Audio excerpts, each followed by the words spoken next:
Ooh. What's up? What's up? What's up, everybody? Welcome to the God Squad. We are back again with this little bit of faith, sanity, in politics. It's your girl, December Rose, Pastor Rose, if you're nasty, and the Dylan Neighbor Cruz, tattooed theologian, is in the house. What's up, Dylan?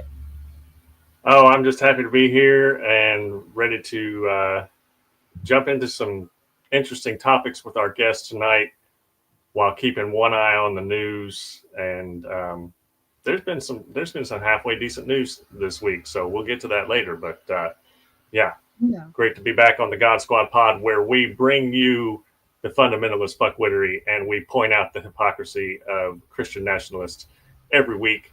So do the thing where you like, subscribe, and share because our pulpit needs to expand a little bit. Needs to Yes, expand. do all the things. You know what time Do it all the is. It's things. time to tune in. Like you said, like, subscribe, share, subscribe and share.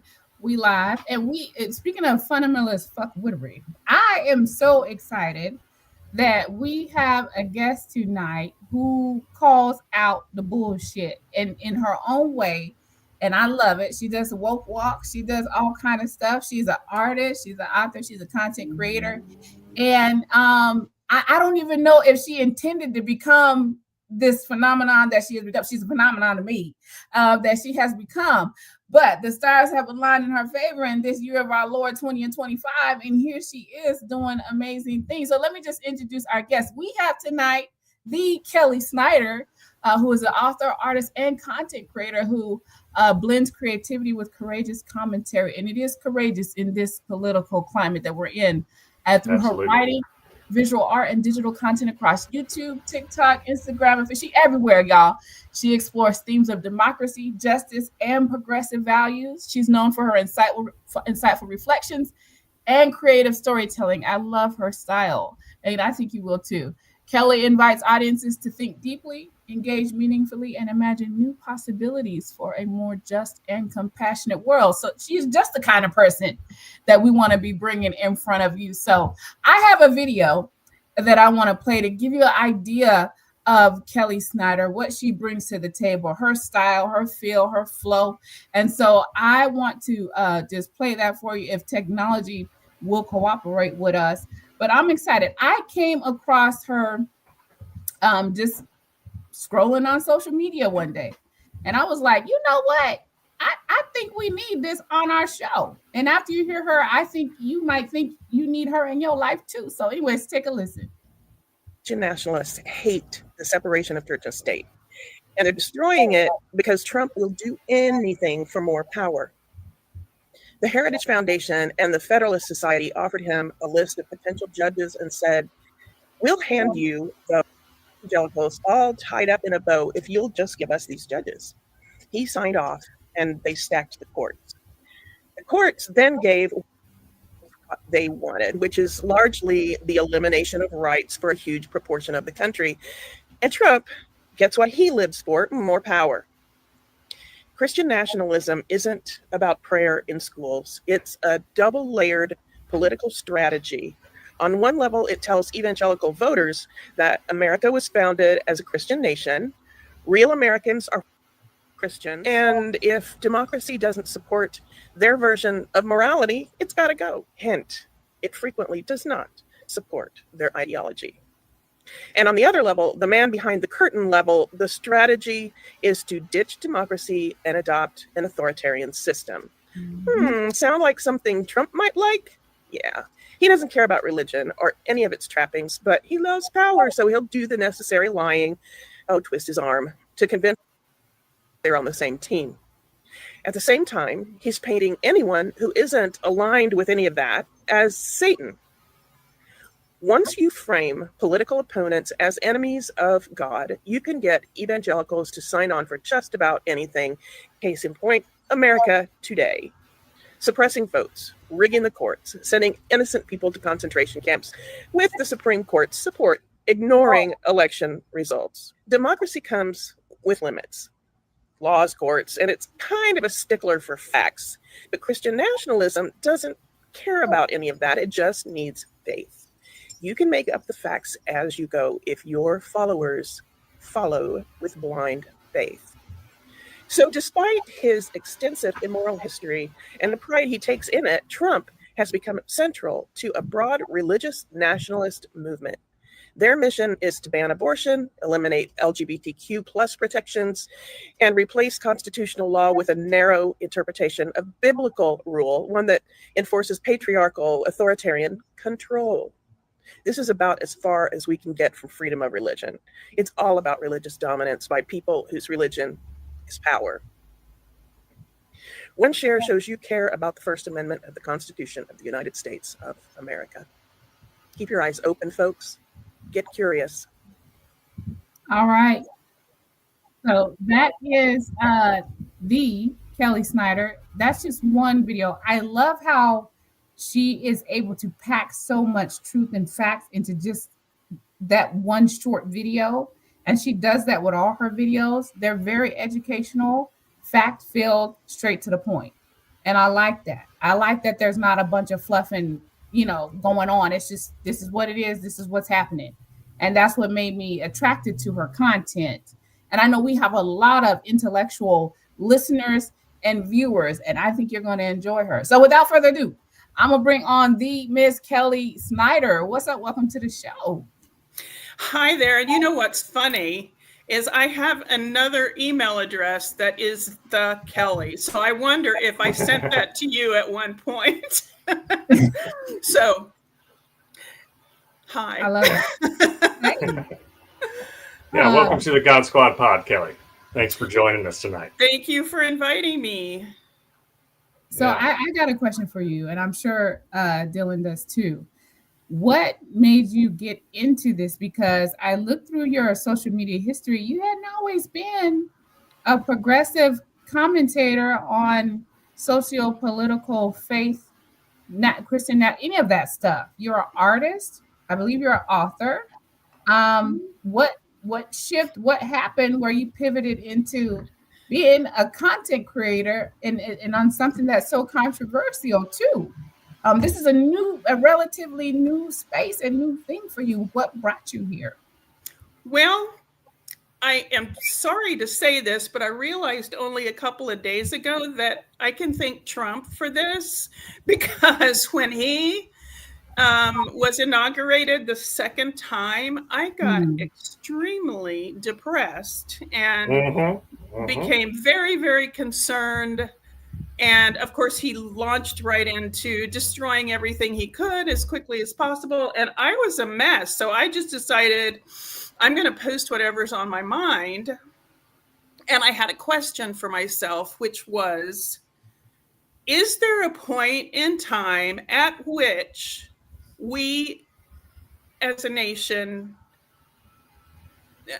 became a nation that could and would elect a white supremacist, authoritarian, fascist guy, not once, but twice? So I started going back through history, and in every single case, I hit racism.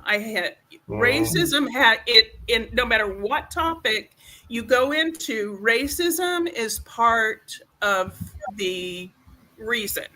So, I mean, I went back all the way to Europe. So I'm back in the 1400s. And as I'm doing this, going back through time, seeing what's going on, and is there a point at which we became the country we are today that would elect this guy twice?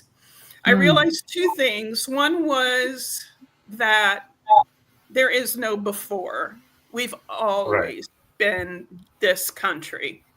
And I should have known that sooner, but I didn't. And the other thing is that every single bit of it is related in some way with racism. Yeah.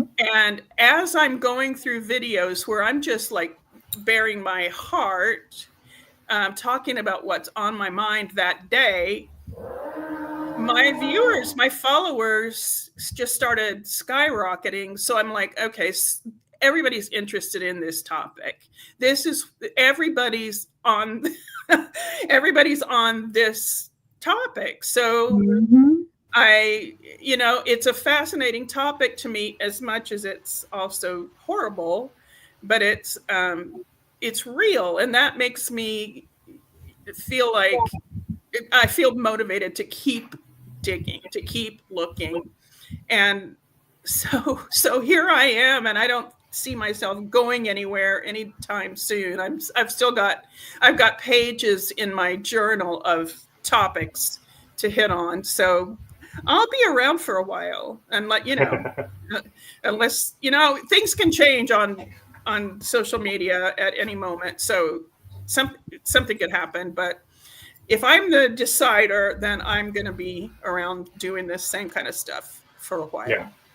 Well, I've studied history academically, so I applaud the fact that you took the initiative upon yourself in a country that tries to disparage the study of history and to prevent the study of history, because it makes people like me uncomfortable, because, white people, but, that's what I mean, like me. And, you are absolutely correct.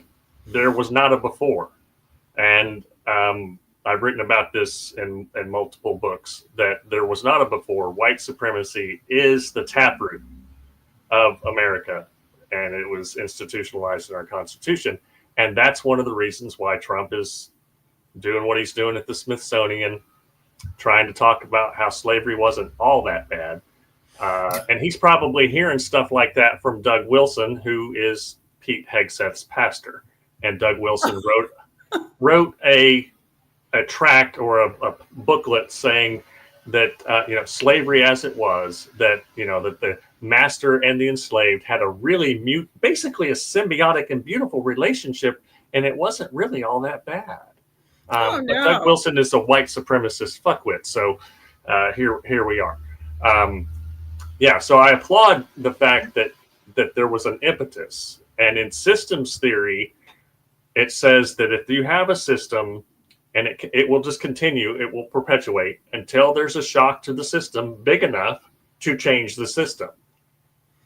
And Trump is a big enough shock, despite the historic roots of white supremacy in the country, to change the system to a more overtly fascist, authoritarian, depending on which historian you listen to, and to knock the complacency out of people, so to speak. I hope so. I hope that it just gets blown out before he changes so many laws that we can't do anything about it. But he has made a lot of people really concerned. A lot of people are switching parties, which I didn't think I'd see it to this extent, which isn't still enough, but it's I checked his more than I thought. I checked his approval rating down today, and it was down to 43%. Someone else said it was 40% today, with 50-something% disapproval. And I'm still like, what is wrong with that 40% of people? They're just so bought into the authoritarian, whatever he tells me, I'll go along with thing. Yeah. They don't think it will affect them because they support him. And here's the thing. That's not how fascists and authoritarians work.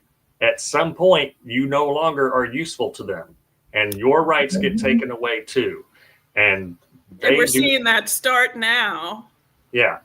And people at town halls are pushing back against the MAGA message.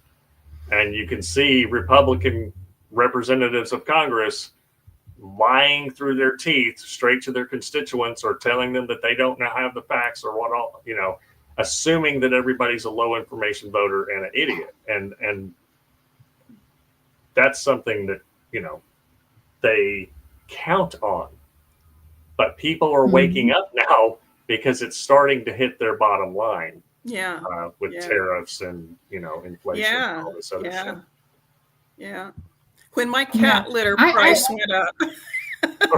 Right. My cat litter price was $5 and it went up to $8. And I'm like, oh my God. It's just clay, and and there's already something hitting it.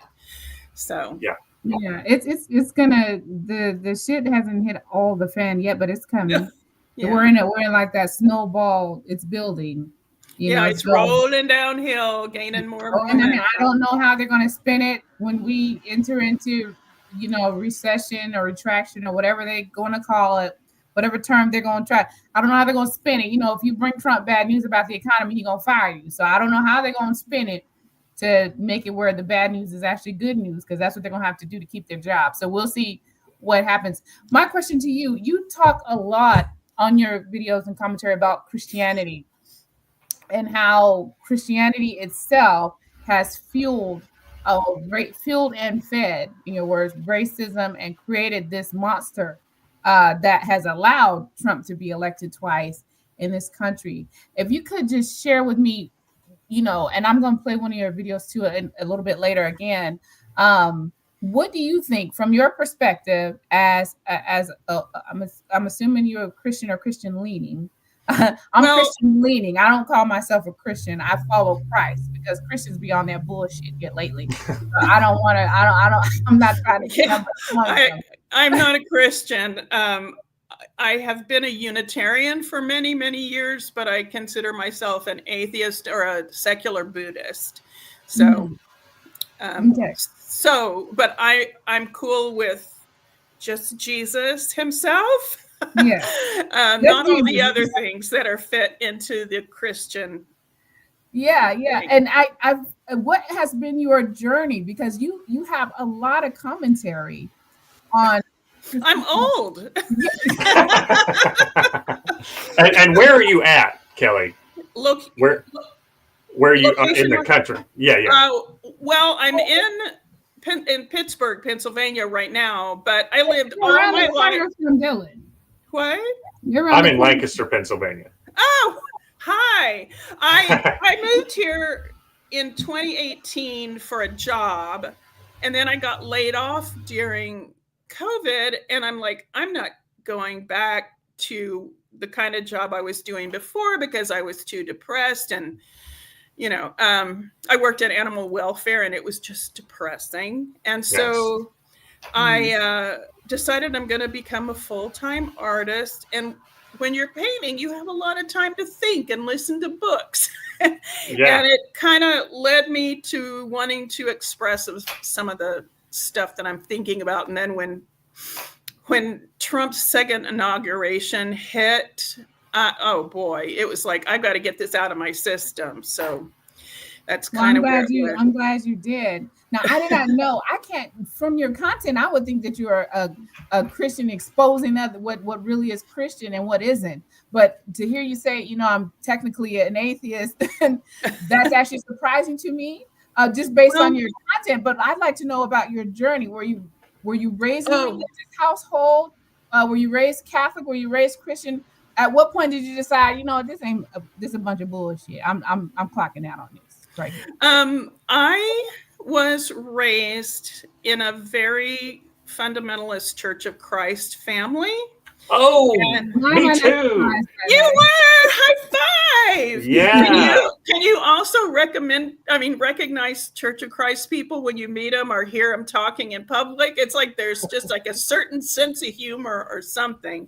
I can still figure out if they're Church of Christ or not. But, my mom was like 3 times a week. And if there was any kind of extra thing, we were there. So I feel like I grew up in church, literally. 1 cup, 1 loaf Church of Christ? What? Was it a 1 cup, 1 loaf Church of Christ, or did you have little crackers and little cups? We had little crackers and little cups. They were the glass cups because I'm old.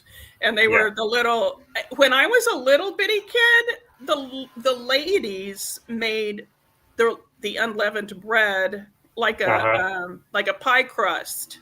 Yeah. And that was still going on when I left the church. So I don't know when they switched over. I understand that they're using the matzah crackers from the grocery store now.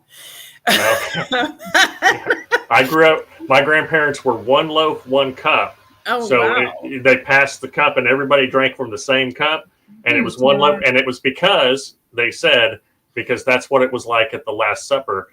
But it wasn't important we be in an upper room, even though that's what happened at the Last Supper, but it was important to have one lump. Yeah. The amount of hair splitting that you find between Southern Baptist and Church of Christ, because those are the two traditions I grew up in. Oh, wow. Yeah. I know. The Christ version that I wandered into one time, I went to the wrong location. I was trying to get to a church and I went to the wrong one. And they have a thing where they don't use any kind of instruments at all. No instrumental. No. Is that right? No instrumental music. In there, I was like, what's going on in here? No, yeah. There's no. I will say that I learned how to read music and sing in 4-part harmony really well. You can put me some Church of Christ music in front of me, or even just do it by memory, and I like that. At least I can read music and do that. Something that was so strange to me. I was like, that's. There's no instruments mentioned in the New Testament, December. No instruments in the New Testament. Now, people will come up. That's their rationale. That they'll say, but there's bugles in the Old Testament. Doesn't matter. Yeah, bugles in the Old Testament, harps in the Old Testament. Not in the New Testament, therefore we don't do music. So God just canceled out the inspiration of the instruments that He inspired people to make, and He just canceled it out. Yeah, although I did take piano lessons at home, and I played viola in school orchestra. My daughter plays viola. So how did you get from you basically lived in the church to, I can probably guess, but I'd like for you to tell us how'd you get from your whole life is church to fuck them people, because that's where I ended up. I'm there right now. How'd you get over here? I guess in my later high school years, I started asking way more questions than normal, and they were things like the gifts of the Spirit. Why can't we do the magical things that they could do? And there was always some sort of convoluted answer that I didn't quite understand because it was made up. and so I that was like red flag. And then there were just other things. I remember one time I was assigned to be in a debate on the topic of instrumental music in the church, and I was given the side of against it. So I'm like, well, yeah, and then they said, you actually won the debate, but you shouldn't, but I'm like, I won it because I kept finding so much evidence that it doesn't matter. It's like, use it, don't use it. It really doesn't matter. So stuff like that kept happening. And then I went to Harding College, and I met and I was like, by then I didn't want to go to church anymore, but they required you to go to chapel every day, and they required you to take, I don't remember how many Bible courses. I was an art major, and it just got worse and worse. The little group of friends that I got into were the other rebellious kids, and I learned to smoke marijuana, and I reefer madness. I know, but we watched that at some point. I don't remember what class that was in, and we drinking and doing things that young adults often do. And so I, by the time in my second year, they threatened me with expulsion if I didn't straighten my act up. So I just dropped out and went elsewhere. But so by the time I got out, I was like, I'm never going into another Church of Christ unless somebody dies or gets married. I'll do that, but I'm not going to worship again. And I was getting visits, like while I was at work, or even when I was home in the evening, from a committee from church trying to get me to go back to church. I was getting more and more turned off. They tried to disfellowship me, but I said, you know what? You're just going to hurt my mom. I'm not going anyway. So if you want me to not associate with my mom and you don't care that she's going to be hurt, knock yourself out, but I'm not going.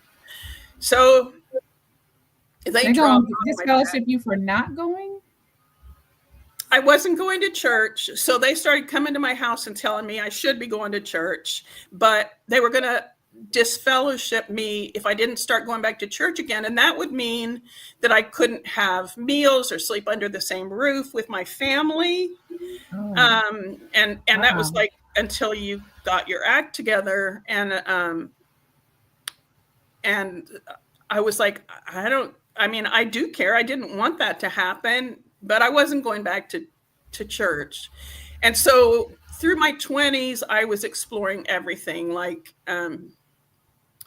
I did a past life regression, which was ridiculous. I also went to a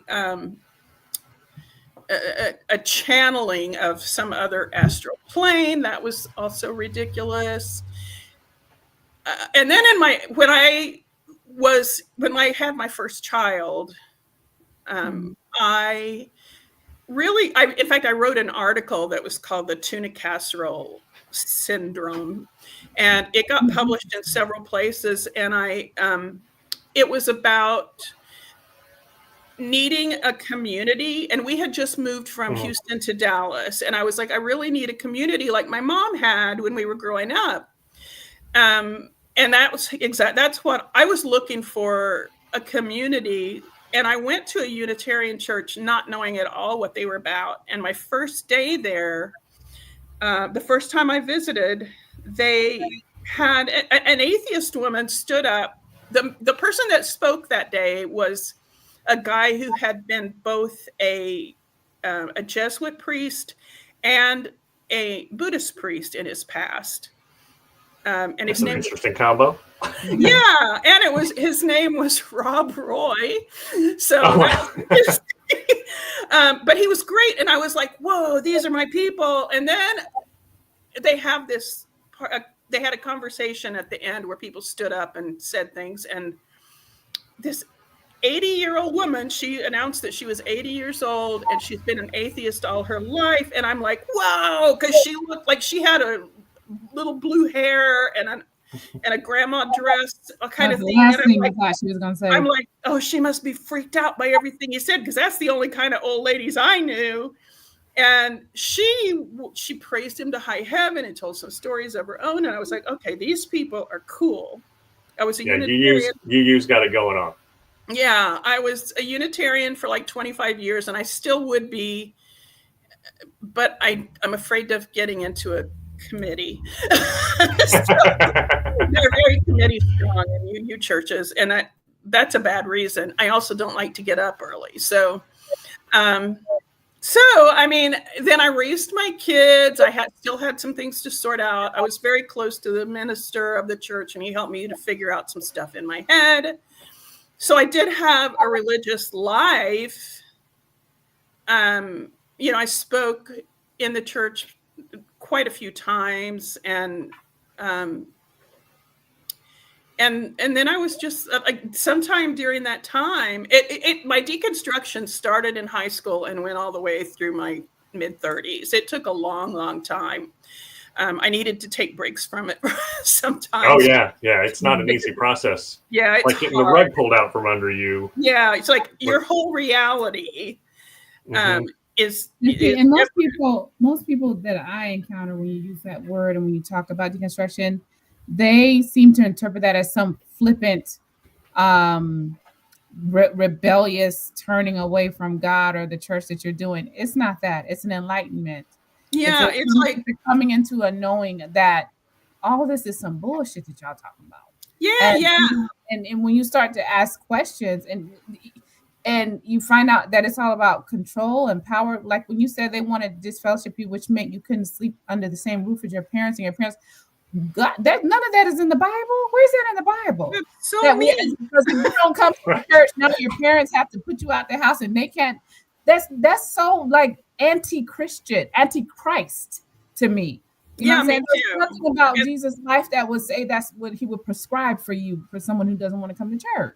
I think that was the time, like in a very short period around that time in my early 20s, I was like, I'm done. I am because I was spending a lot of times I was like, I don't know if I believe in God anymore. I don't know what I believe in anymore. And that was one of the things I was like, they're just mean. They just want to control everybody. And that's just mean. I don't want to be part of that. So I want to be kind to people. I want to be compassionate. So I spent like 10 years after my UU years studying Buddhism really heavily. And that made both the Unitarian Church and the Buddhist Sangha that I was part of had a significant impact on my life. And I feel like they really made a huge difference. Of course, in Buddhism, it's non-theistic, and it's about doing things that are compassionate. It's like learning how to not be attached to a bunch of angst and stuff like that. So, so did you read Entering the Stream? I did. I couldn't tell you anything about it right now. Well, just for our listeners, if anybody's interested in Buddhism and as an introductory text to Buddhism, I had a professor of Eastern religions here in Lancaster recommended that to me when I was a member of the Unitarian Universalist Church here in Lancaster. And I also did a deep dive in my post-deconstruction. I grew up about 50 miles north of Dallas. It's like you're my brother. There's some weird Pennsylvania, Texas thing going on here with the Church of Christ and Unitarian Universalism thrown in here. But Entering the Stream, I can't remember who wrote it, but it's a great introductory text to Buddhism, and anything by Thich Nhat Hanh. Absolutely. Yeah. Honestly, the first books I read were by Stephen Hagen, who is a Zen priest. And it was like very basic, like, here's how you meditate. And to me, that's what I needed to start with. Like, okay, because I went to that meditation place the first time. It was being held in a Unitarian church. And I'm like, okay, I'm comfortable in a Unitarian church. I'll go there and see what it's all about. And I said, they're having a choir practice right across the hall. If this doesn't work out, I'll just go to that one the next week. But I went in, and it was very much what I was looking for, just learning about the Four Noble Truths, and that we do suffer, and that there are things you can do to end suffering and all of that. It really improved my life in a whole lot of ways. But it's not the kind of thing where you are supposed to go convince everybody else to be like you. Right. Yeah. There's no evangelicalism. Yeah. Typically in Buddhism. Although there's also sects that do all kinds of different things. But even the Dalai Lama says you should be in the religion you were already in. You shouldn't stop doing that and come over to us. It's not about conversion. Yeah. My thing is, as someone who is confident in my faith, I don't feel the need to convert anybody away from theirs. You know what I'm saying? And to me, that makes me feel safe when I meet someone like that. I always worry that somebody's going to, like, a lot of my comments are like, trying to convert me back or something. And that makes me a little itchy. But it makes a lot of people itchy, because what you're telling them is whatever their faith tradition is, or their culture, or whatever it is, it's not worthy. It's not worthy for them to be a part of. It's not as valuable as yours. There is a certain arrogance about Christianity in general, that has a colonizing mentality to it. Because when they think, this is my interpretation, folks take that go and make disciples thing, they put their own ideology into that.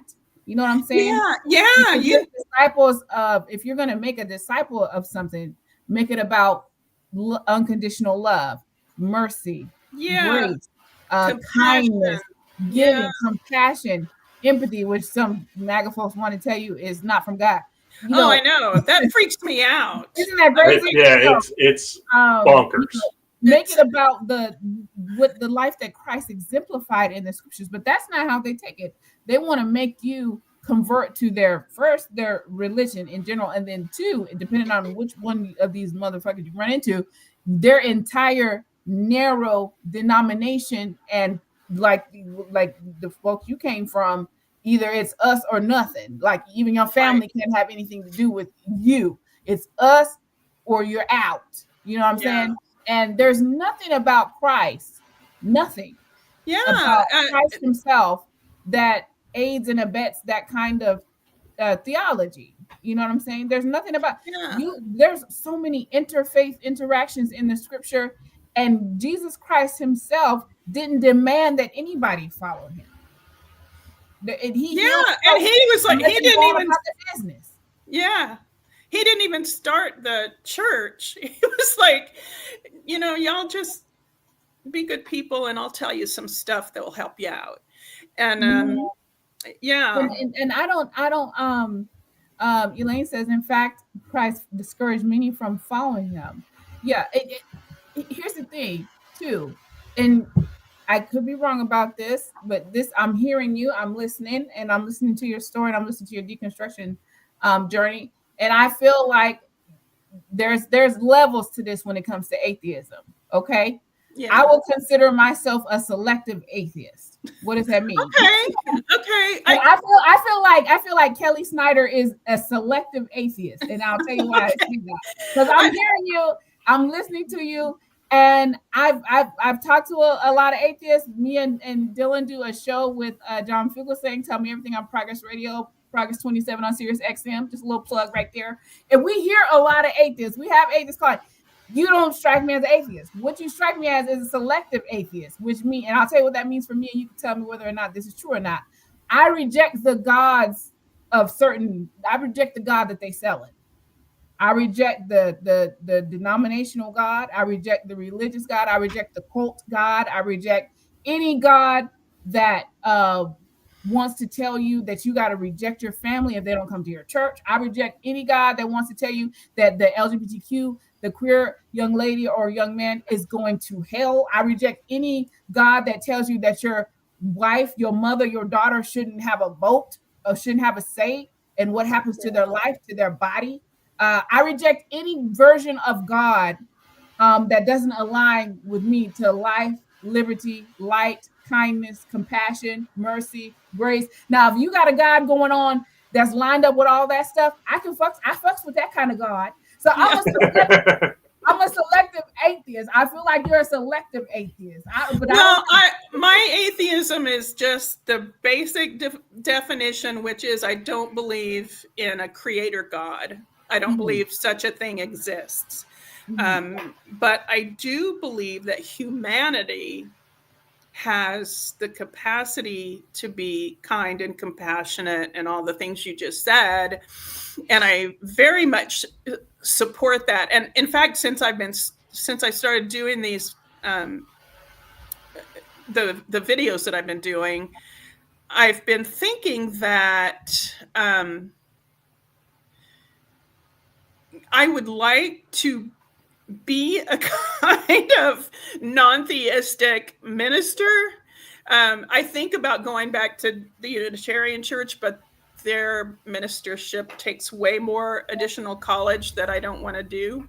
Yeah. So my seminary alma mater is one of the few seminaries that UUs can go to that's not a specifically UU seminary. Oh, really? Which one was it? Lancaster Theological Seminary in Lancaster. So it's over there by you. Okay. Yeah. We had Unitarians in my cohort. One of my dearest friends, hi Gabby, she'll probably listen to this later, started off as a UU and then converted to Christianity while she was there, but she started off as a Unitarian. Yeah. There's so much about Christianity that I hang on to, like the community, like having a congregation that is like family. That, I grew up with that, and that part was good. I remember, like somebody died, somebody was really sick, whatever. People started showing up at the door with casseroles and everything. And we didn't have to cook for a long, long time. In fact, we usually had to give stuff away. Right. And I'm like, when I had my kids and they were little, I was like, I quit working when my first child was born, and I didn't know anyone in our neighborhood because everybody went to work.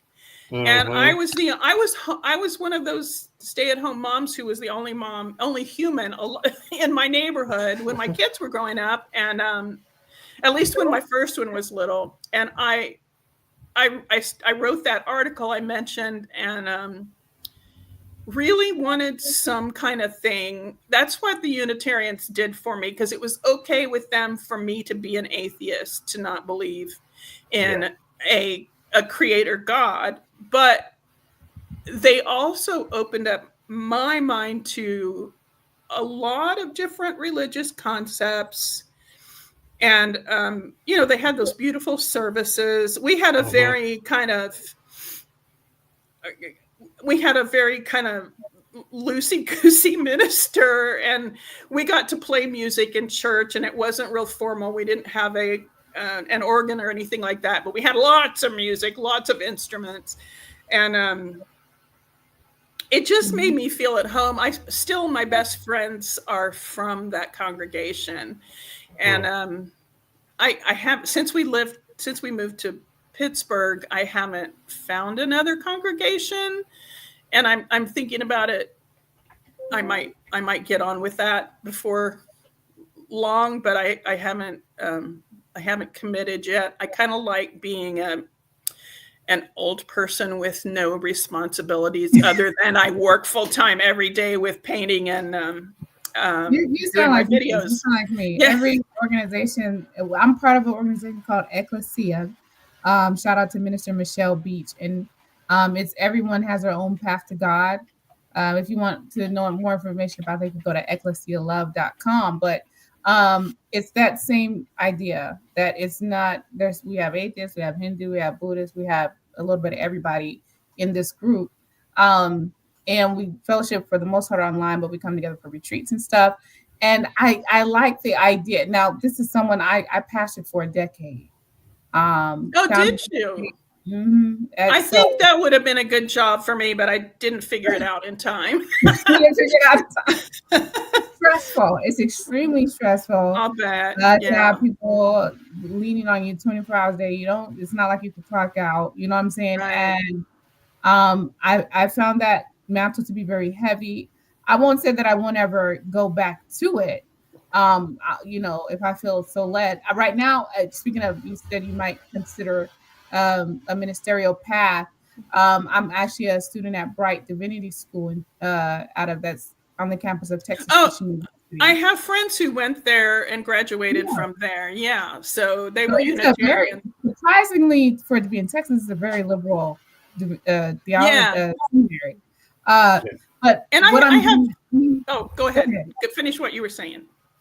No. I was just gonna say I think it's entirely possible for you to be a non-theistic minister. Somebody probably think, how can you even be a minister? Well, there are humanist chaplains now. Because ministry is yeah, I was thinking about that. It's like I don't want to go back to college. I loved college, but when I finally found what I was supposed to be doing, but I don't want to go back at 68 years old. So. I would say that right now, because churches are ready-built communities, and I'm sorry for that very loud vehicle that just went by, that I have even found myself back in church at various times now. I don't go every Sunday. If Liverpool is playing on a Sunday, Dylan's church is at his house watching 22 guys chase a fucking football. Totally. But I do go, and I even preached a sermon not too long ago, and I'm preaching again in September. I used to preach from time to time at our UU church and loved it. So it makes me feel, it makes me feel, I don't know, that's just one of the things that I enjoy doing. So yeah.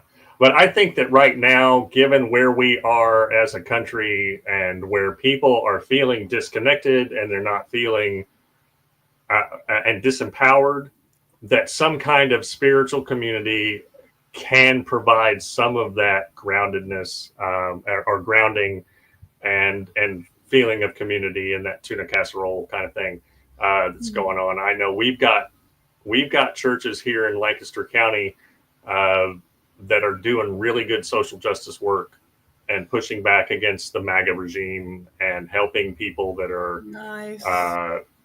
being targeted by ICE and all of those kinds of things. So for those that feel adrift, I think it's a good idea to find some kind of community. It doesn't have to be a church community. Hell, find one of those, if sober bars are your thing and people are playing board games, go do that. Yeah. But I'm a very spiritual person and I'm not a great solo practitioner. So I think, I did put up the link, Kelly, to the UU Church of Pittsburgh. Oh, I saw that. Thank you. There's actually one in Murrayville too that from what I'm told, it may be a little more like the church we loved in Dallas. There were a bunch of UU churches down there, but that one was just really low key, and there was a lot of popular music in the services, and it was great. We loved it. So we might try there first, but again, I have to work up my momentum to get up early enough to be at I told my son, I really want to go back, but I'm afraid I'll get lured into a committee. And he says, no, you have to practice before you go in. You have to practice saying no. You have to say you've got too much going on and you can't do that right now, because I know within 2 visits, they'll be asking me to join a committee. Yeah, at least you know yourself. It takes a while, especially. Oh, I'll jump into it. I get excited about whatever it is, and I'll just like jump in without thinking about it, and then I'm like, oh, what did I do? What did I do? Yeah, well, it's always like that too. When you actually have a heart to serve, it's hard not to serve, no matter what environment you're in. Whether it's school, college, ministry, church, wherever you're at, work. If you have a heart to serve, as in a minister's heart, which you have, you're gonna serve because it's who you are. You're just gonna serve because it's who you are. I have a question for you. You said that you can't see yourself. Where do you see this going?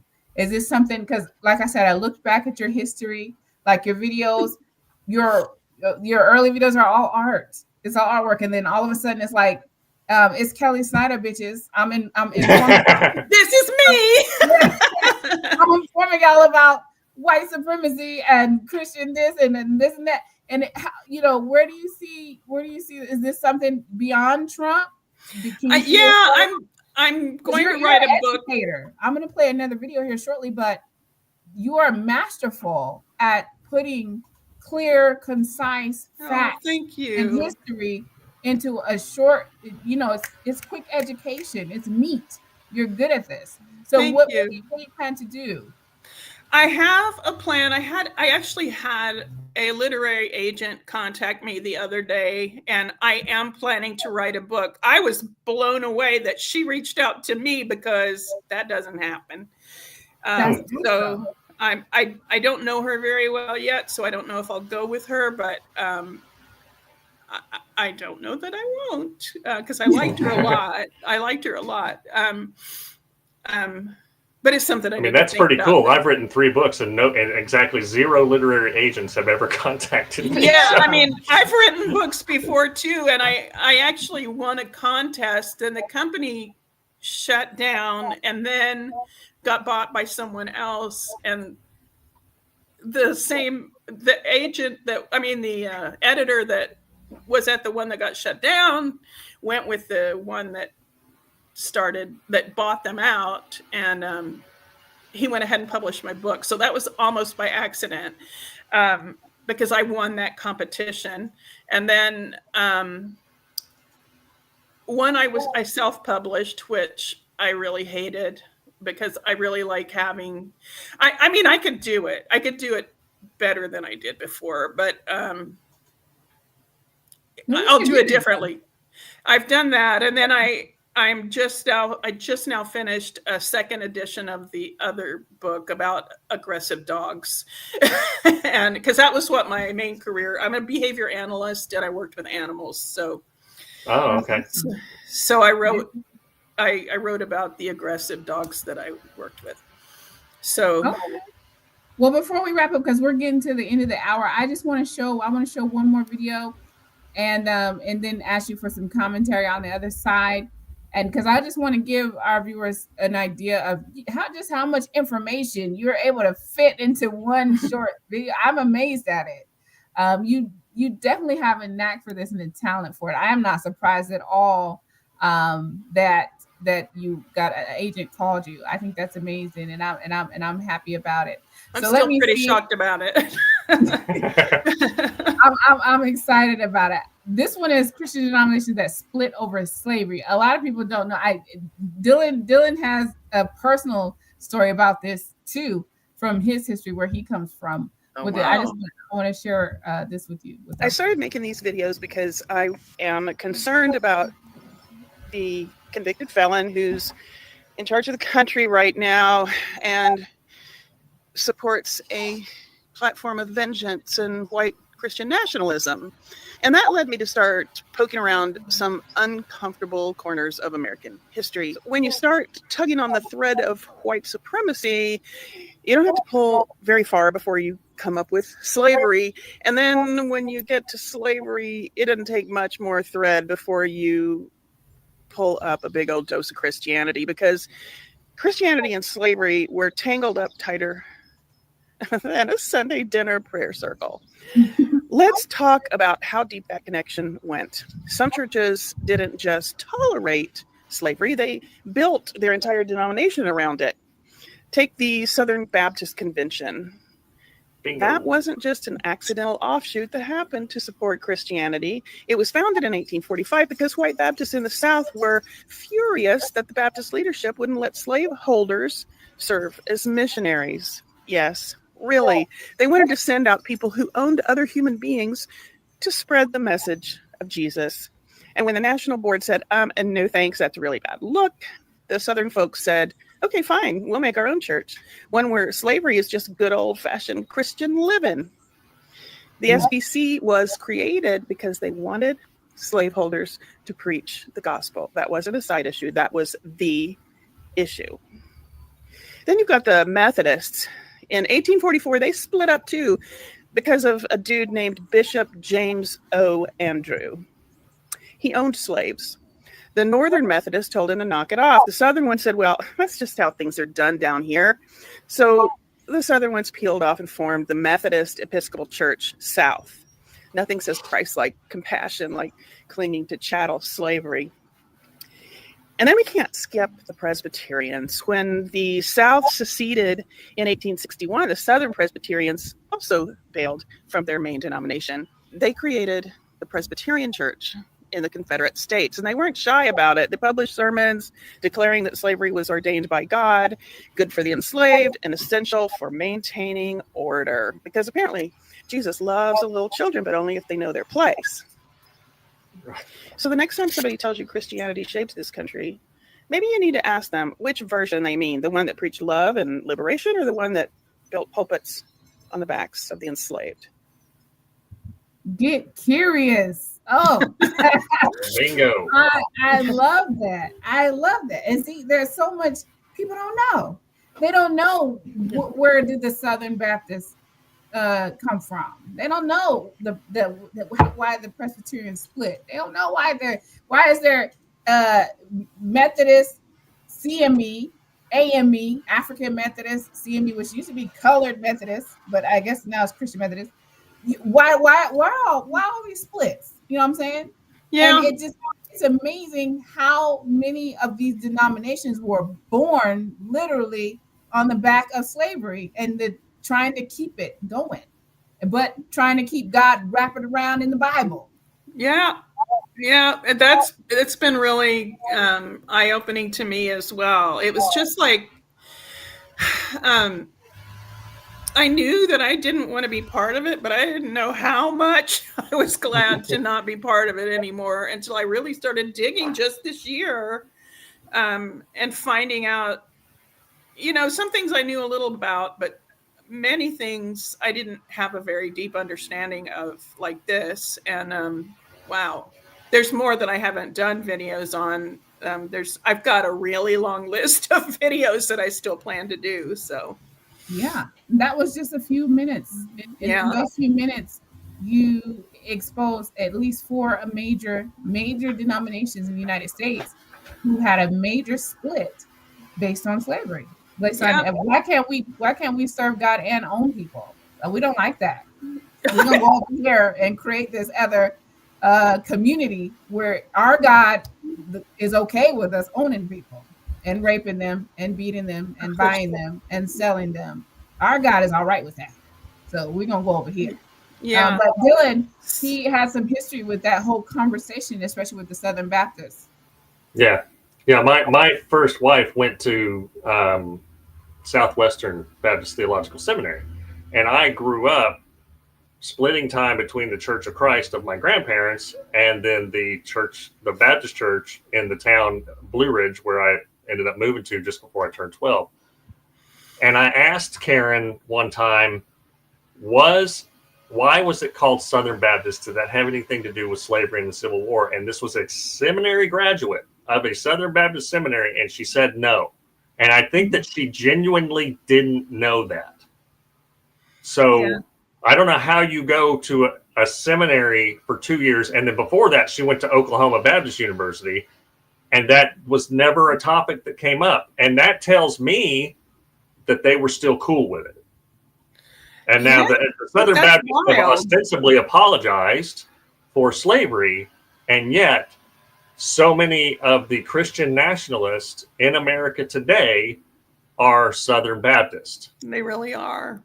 Yeah. And they like Mike Johnson. And there's a reason for that. Said, Mike Johnson's racist as fuck.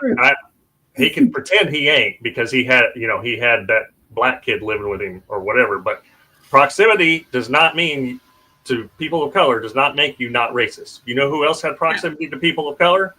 The enslaving class. Yeah. And they raped their female enslaved people and created more people of color who were enslaved. And they were still white supremacists. Sold some of them off as as sex slaves for weird rich guys. Yeah. And they're little girls as young as 10 years old. Yeah. The more things change, the more they stay the same. It's appalling. And now we have a president who wants to go through all the museums and erase that because it wasn't as bad as we say. And we want to make America great again. And what about all the progress we've made? And he won't release the Epstein files. He won't even release the Epstein files because he's going to be in there quite a bit. That's right. That's part. Well, we normally close our show out with what we call word on the street, and which is just something inspiring. It could be a scripture, it could be a quote, it could be anything. And so Dylan has got that. But before he does, I just want to tell you thank you. Thank you for the work that you're doing. And when I invited you to the show, you seemed shocked and surprised. I was like, yes, you're exactly. I think you were the first person that invited me to do one. I've done a few now. But yes, we've been planning you for some months now. Yeah. We're genuinely shocked. And I was like, why are you shocked? You have some outstanding content that I think people need to know. You are shining the light into the void of darkness out here that is called ignorance. That's right. So many people do not know the origins of what they're part of and what they're coming into and coming out of. And I'm so glad that you are out there. And here's the thing. I could be doing this work, but the people who look like you hear you better. Yep. Yeah, a lot of people. I'm playing the race card when I say stuff like that. And I try to talk to white people. They respond to me privately. Only a few respond to me in my comments. Mm-hmm. But I suspect there are others out there that just aren't responding because they're not comfortable with with it all yet. Yeah. History But- should make you uncomfortable, folks. Well, it does. It's working on If you're me. studying history to feel good about yourself, you're not studying history. Right. That- Yeah. and that- Oh, that's a good thing. Yeah. Yeah, we should be able to learn. And what I find that I like most about what you do is that it is just information. It's truth, it's facts, it's information. There's not any sensationalism mixed with it. There's not any embellishment. There's not any anger, or trying to inflict what they call white guilt onto people. I actually hate that term. I know it's a thing. I know it's real, but I just really, you shouldn't feel guilty. You should feel motivated to do something about it. That's what I try to. What the fuck are you going to do with guilt? That don't serve anybody. Yeah, if I'm like constantly tearing people down, they're gonna go away or write really mean things before they go away. They're not gonna be interested in improving themselves at all. So I just want to tell them, you might want to think about, you call yourself a loving person, but maybe you didn't know this, and that's kind of what's in my mind when I do all of those. And I appreciate that. Even there's people who look like me that are online that are putting out truths and things, but you can't, it's so hard to have people be receptive when you're putting out truth with venom. You know what I'm saying? Yeah. Truth in love and truth in spite, they're both truth. The impact and the reception is different, And I feel like you're not putting out truth in spite and venom. It's just the truth, period, pure and true. This is what it is. Do what you're going to do with the information. Hopefully you do the right thing with it. But here's the truth. I'm giving it to you. Take it or leave it. And I love that approach. Just practical truth. Without all the fuckery. So I appreciate that. I appreciate that. You guys need to tune in to Kelly Snyder on everywhere she at. Everywhere she at, you need to be where she at. Okay, so Facebook, TikTok, YouTube, all over the place. She's at Kelly And check Snyder. out her art too, because I went to her website and I'm already making a plan to buy a print. So check out her art, and because it's compelling and it's thought provoking, and it's excellent art. So check that out. Yes, Dylan, what do you got for us? What's the word on the street today? Okay, so the word on the street comes from an online acquaintance of mine who goes by the name of Transvangelical. She is a trans woman who grew up conservative Christian, and she has written a devotional, a 69-day devotional, and for day 15, she quotes Jude 10. And this is her translation. So she has been taught Hebrew Bible translation and Greek translation. So she's translating the Bible. Yeah. Okay. So she's translating this verse in her translation. But these people have not understood the things they are blaspheming. They only understand things through instinct, like illogical creatures who are being destroyed by these things. Jude 10. And that's for day 15. And in her devotional part, she says, have you ever gotten frustrated with people who speak loudly about things they have no interest in understanding? Whether it's systemic racism, vaccines, DEIA, economic disparities, queer rights, climate change, or whatever. People would rather yell fake news than address the complex issues that are destroying our world. Biblically speaking, it's okay to call them illogical creatures, which is equivalent to calling someone an asinine fuck today. Intentional ignorance is infuriating. Even the Bible thinks so. And I agree, Transvangelical, and that's why I coined the term fundamentalist fuckwittery, and that's why we do the God Squad pod. And that is the word on the street. Thank you for sharing that. Thank you for sharing. Listen, Kelly Snyder, thank you for joining us. It's a pleasure to have you. I love your content, and I hope our viewers and listeners will go check you out, your content and your artwork and your books, everything you got going on.